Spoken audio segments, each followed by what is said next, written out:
Everyone's coming to know what we expect from the V-twin in a motorcycle, and the V-twin in Challenger is different. Bringing liquid cooling, making a real revvy, racy American V-twin, that was really essential to the starting point for what became Challenger.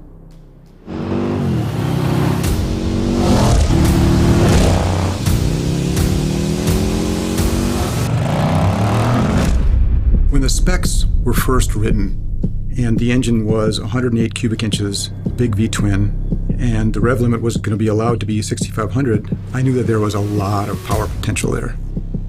The liquid cooling is really critical. It allows the engine temperature to be controlled very consistently and to a lower temperature overall, all while creating greater performance. The single overhead cam with 4 valves per cylinder allows us to get the engine breathing that is required. Bike's airbox is a little bit larger than would be typical, and it's placed right above the engine. That's very useful.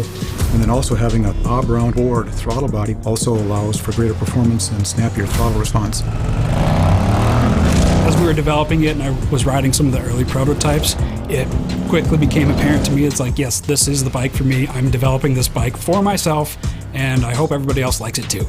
It's easy to drive, from like getting off of the stop, shifting through the gears, plenty of power when you want to run it out, but then when you just want to sit back and hit the cruise control going down the highway, it just blends into the background. You don't even have to think about it. Yet you go out on the track and it essentially was walking away from any of the competitors. It was impressive, we'll say that. It rode big. It's got a huge, massive mid-range, and you feel it because it just surges you right through every gear and on out to the red line. Powerplus just wants to roar. It just wants to go. It's got enormous potential. It can rev a bit higher, it can breathe a bit better, and it can go to very high horsepower levels, as evidenced by the King of the Bagger bike. What sets this bike apart was how this engine puts you into your seat whenever you want to.